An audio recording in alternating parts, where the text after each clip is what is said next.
I remember that evening in 1883 very well. I just moved into one of the rooms with my friend Sherlock Holmes, the consulting detective. My own rooms were being redecorated, and Holmes suggested that I be his house guest during the renovation. Holmes, we were playing our usual game of chess in the evening. Holmes across the room, absent-mindedly plucking on his violin. When we were interrupted by a knock on the door from Mrs. Hudson. Now, it was unusual for Holmes to retain visitors during this late in the evening. You can come in, Mrs. Hudson. Watson and I are decent.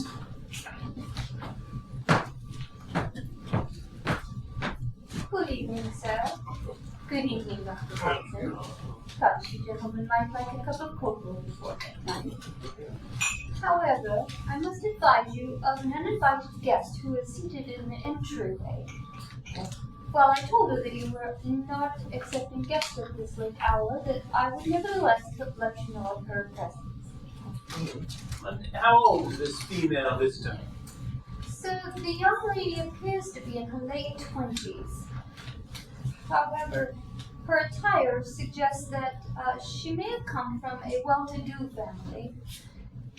However, her style of clothing is fading and seems to be a bit out of style.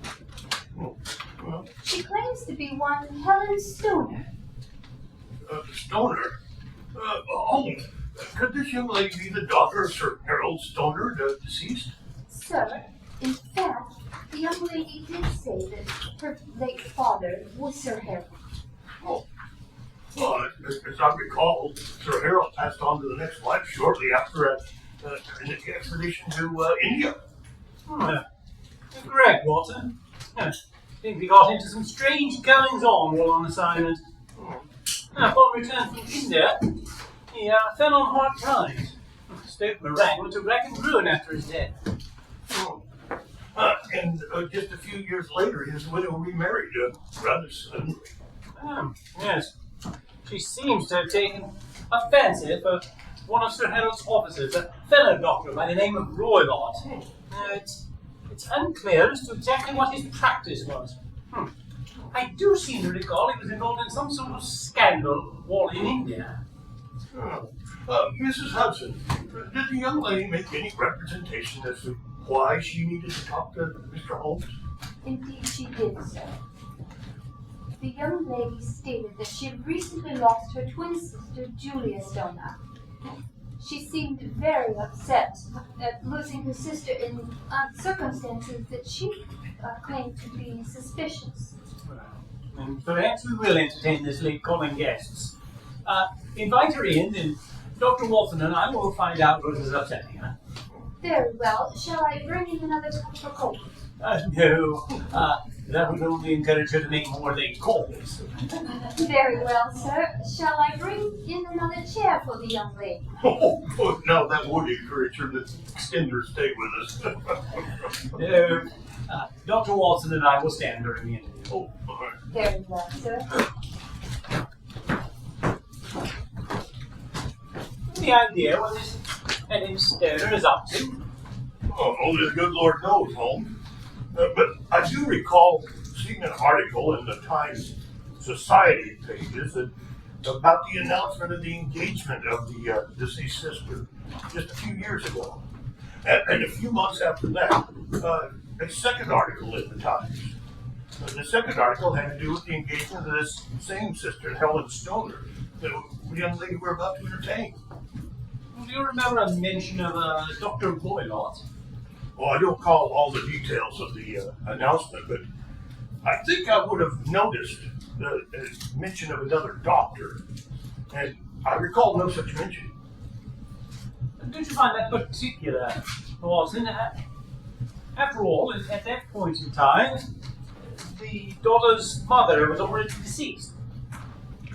As their stepfather, well, Dr. Roylott would have been mentioned under normal circumstances. Any meeting you have had with a member of the opposite sex in the past, Holmes, would not be considered normal circumstances.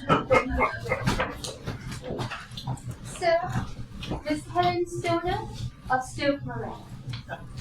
Miss Stoner, this is my associate, Dr. Watson. Dr. Watson, pleased to make your acquaintance. And I presume you're the famed private detective, Mr. Sherlock Holmes. Indeed I am. Now, my housekeeper, Miss Hudson, tells me that you were quite distraught over the apparently sudden demise of your twin sister, Julia. Yes, Dr. Watson. And in my opinion, you are correct. Julia's death was sudden and unexpected. She had no history of any chronic diseases that may have contributed to her death. In fact, she had been in good humor, anticipating being able to leave Stoke Moran upon her marriage, which was imminent. Do you recall why she was so looking forward to leaving Stoke Moran, which apparently she was anticipating being able to do? Because of our stepfather, Dr. Ramsay Roulette. You see, Mr. Holmes, Dr. Watson, even though Stoke Moran had fallen upon difficult times after the deaths of her parents, Roulette had taken upon himself to allow a tribe of Irish traveler gypsies to set up the disheveled Kemp caravan on our property. Furthermore, our stepfather, upon returning from the Far East, brought back with him a menagerie of wild animals, and he allows his animals to know freely about the estate. You know, Mrs. Stoner, those Irish travelers have been known to invade the places of commerce and ravage them by stealing everything in sight. Yes, Dr. Watson, the travelers do have that reputation.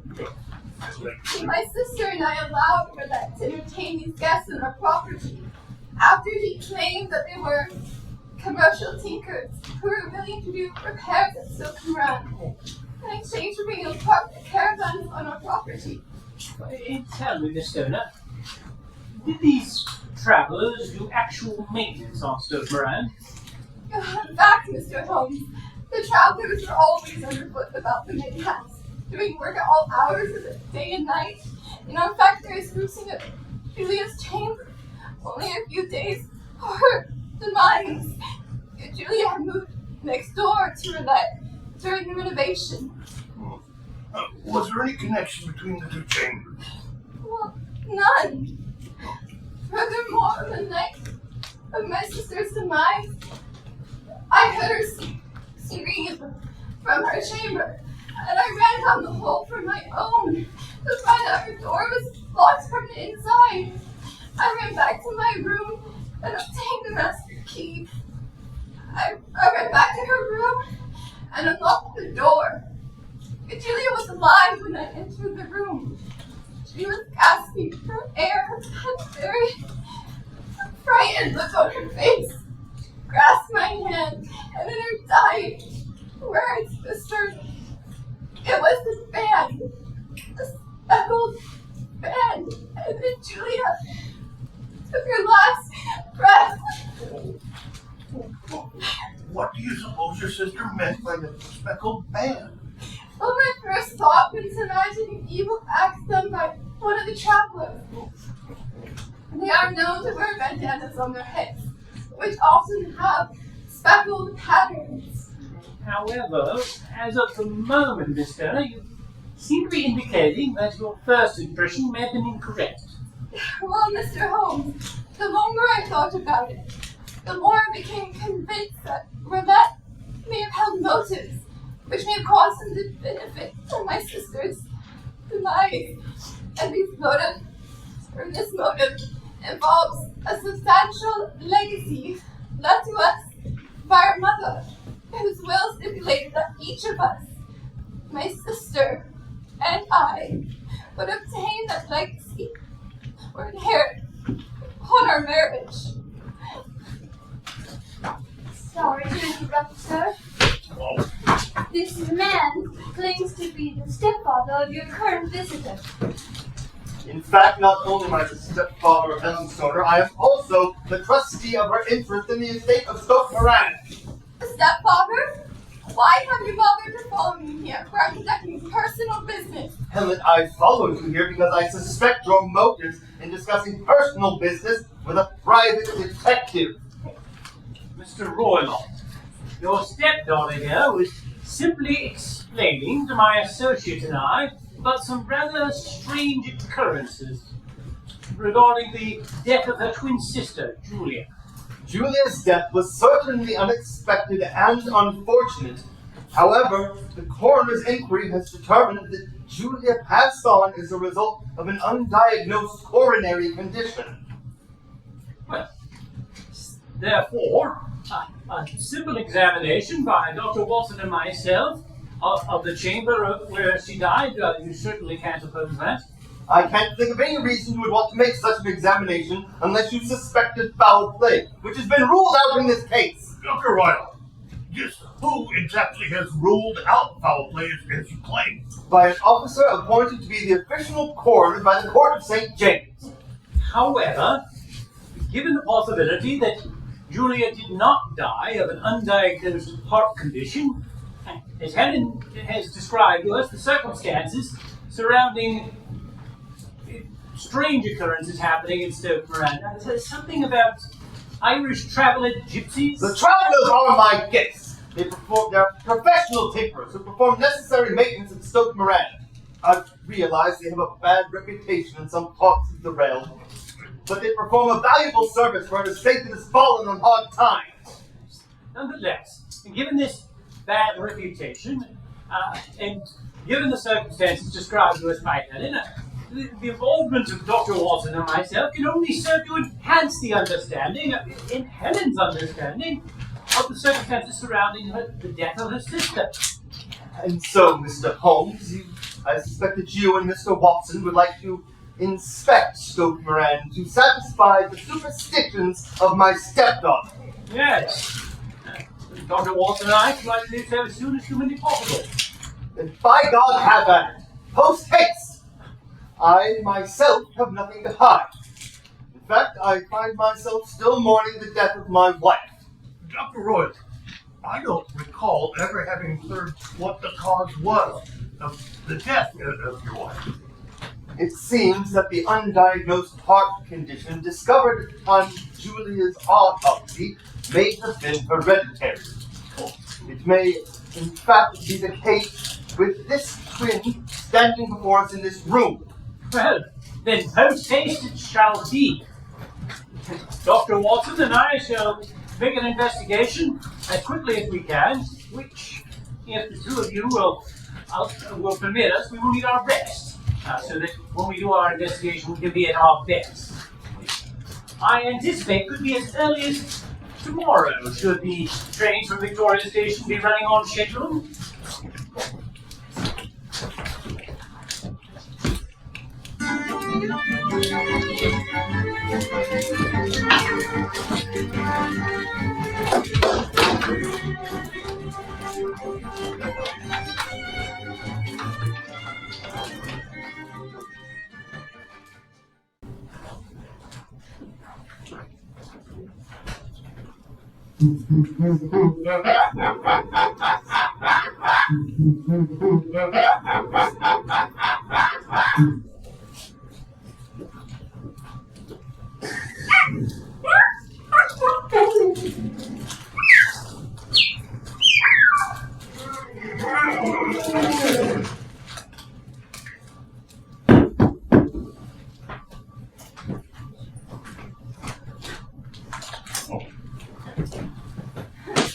Dr. Watson, Mr. Holmes, good evening, and welcome to Stoke Moran.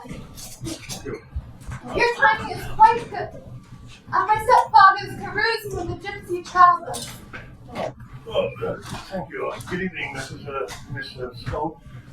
Holmes and I took the morning train from Victoria Station, but decided to postpone our visit until early evening in the hopes that your stepfather would be otherwise engaged.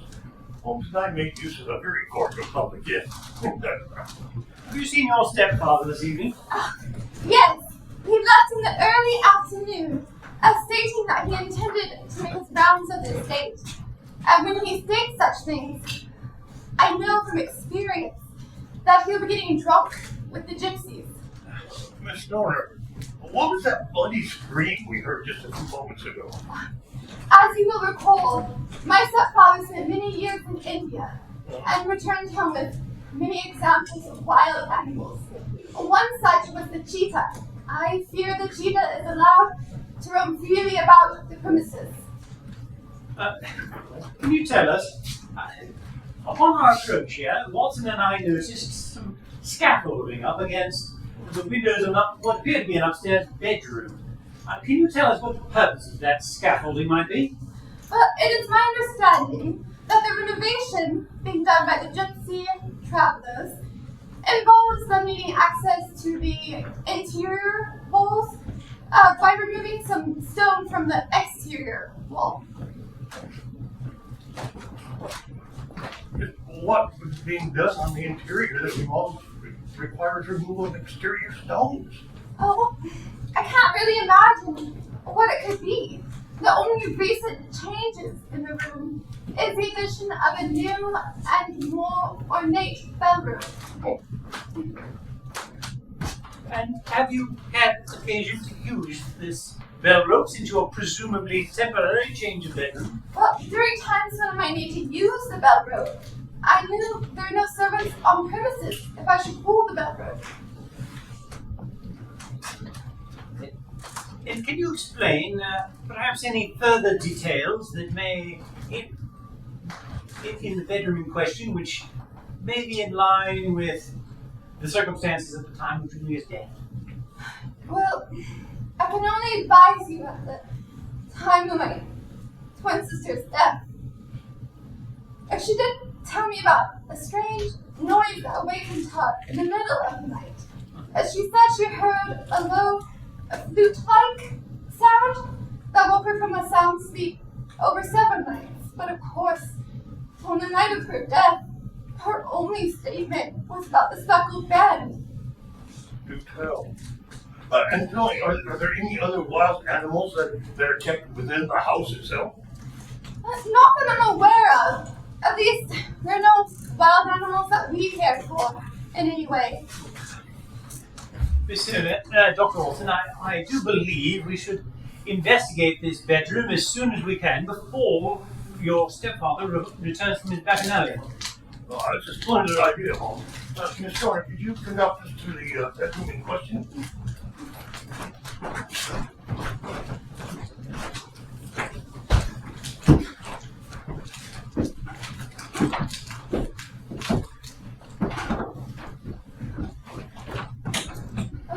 This is the bedroom, which I now occupy, and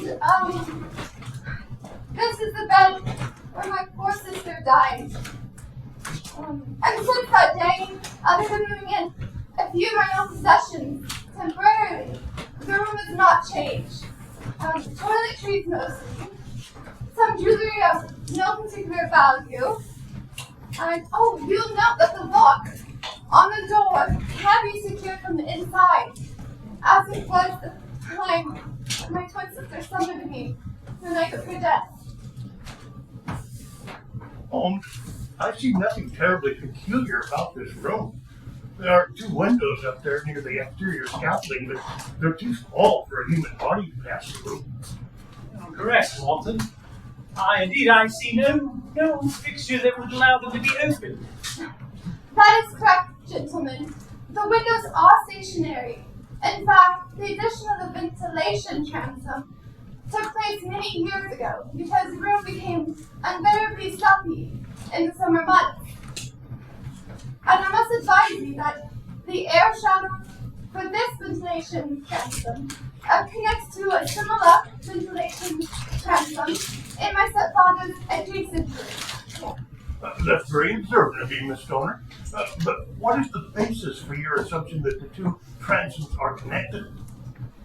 Well, even when my poor sister occupied this room, I did visit her on regular occasions, and of evenings we could tell my stepfather would return to his chamber from carousing with the gypsy travelers, because he could always smell the smoke from the strong cigars he grew accustomed to while stationed in India. I believe we have reached the point at which Dr. Watson and I should hide elsewhere on the premises. We do not wish to be discovered by your stepfather accidentally. Tell us, is the room where you previously been staying, is that's undergoing renovation right now? Would that be safe to hide in? Yeah, it is, Mr. Holmes.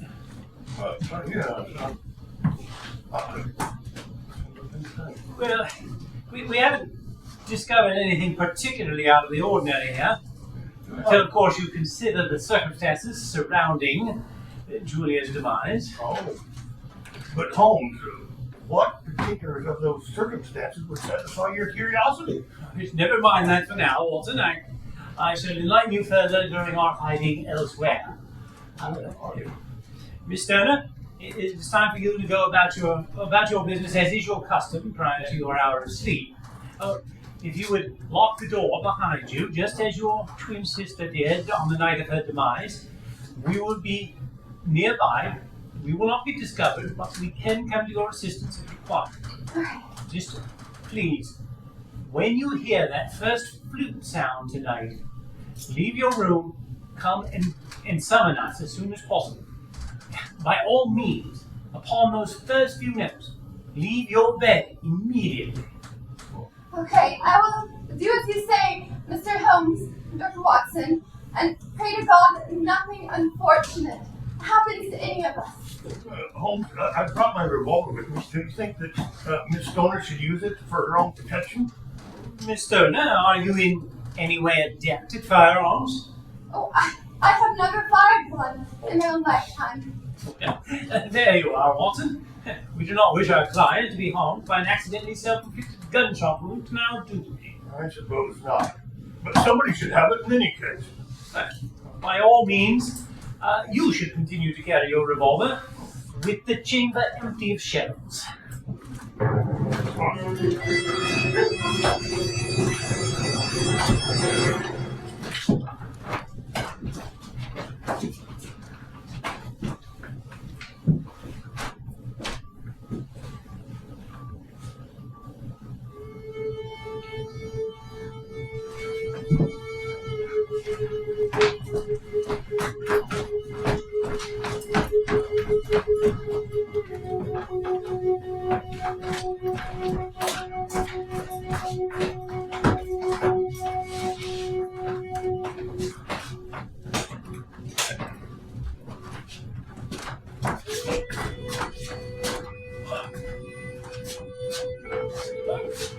Got it!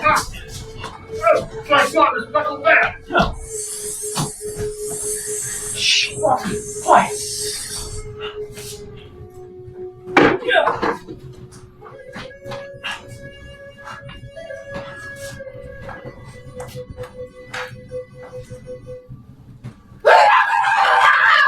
It came from the chamber next door. Do I smell strong cigar smoke?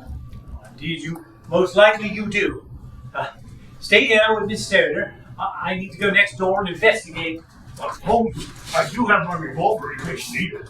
But I fear I shall not need your revolver. I shall be perfectly safe. Just stand there with Miss Stoner until I return to this chamber.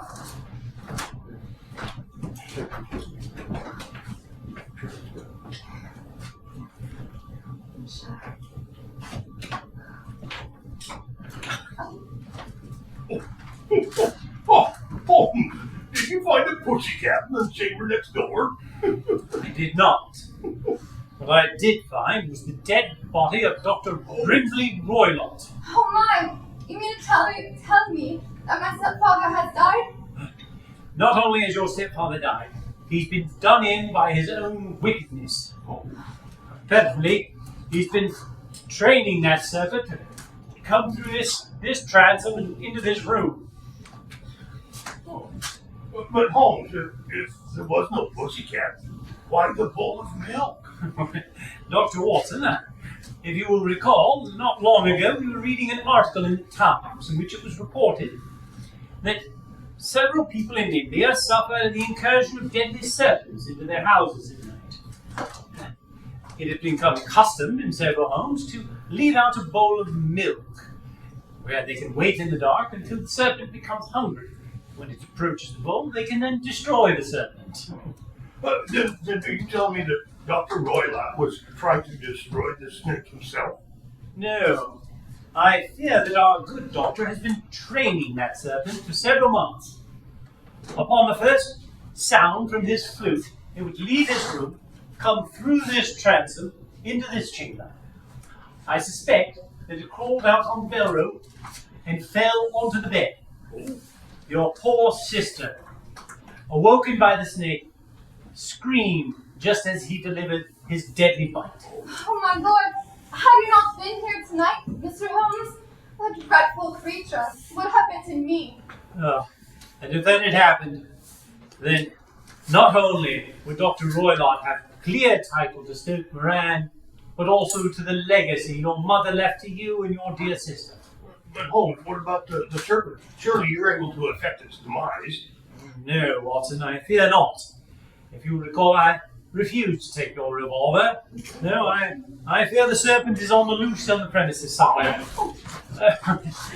So, I suggest we leave Dr. Roylott's body to the local constabulary to investigate. I furthermore suggest that we depart Stoke Moran and that we leave this very chamber immediately.